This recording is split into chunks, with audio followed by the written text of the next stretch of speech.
Let us not forget that we are involved in a serious social revolution. We need each other. And the faster we realize that we need each other, which is what I do and what I promote and what I stand for, is Black unification and Black empowerment. Black men have been marginalized to become independent voters in the American electorate.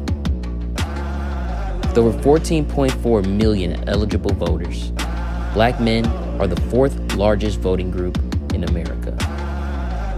With recent outcry from community leaders and hip-hop artists on the need for federal support of the development of Black communities, I spoke with North Carolina recording artist Paul V and radio host D Smooth on their experiences participating in the last election. I'm gonna be honest with you, I voted in this election, but I voted for the two of the lesser evils.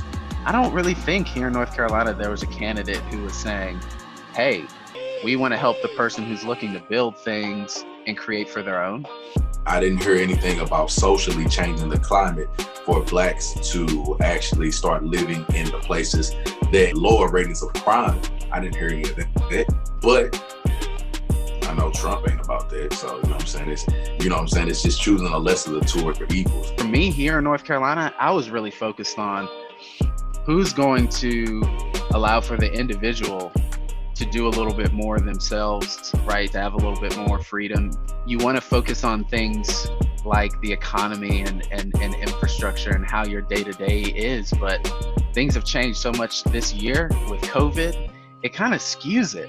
So I feel like there's just a twist or a tornado, and it's tough for everyone to really figure out like what these candidates are speaking about and what's actually important, because things are changing so much and so fast. We have literally birthed a star in Cori Bush, who was an activist and now is the first Black congresswoman in St. Louis, and she's now in Washington. And we birthed so many other activists, like my big brother Bruce Franks Jr. The St. Louisans here that are activists are monsters. We won't stop until we see progress. Some of these cities where we are densely populated, I think a lot of artists talk about it, about how bad some of these places are. Man, as I see the critical number of killings from the intercommunity violence that we face, we don't have the resources to be successful. How do we get those resources to be successful? We have to get them from somewhere else. And that's why we got so many, and that's what leads into police brutality. If I'm hungry,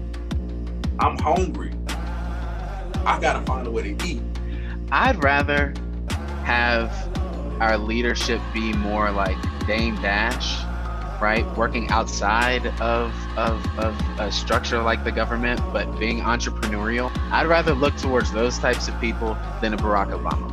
You gotta know when Black men come together and when we are able to put our differences aside and help the next Black man come up, the next Black man come up, it's gonna be crazy.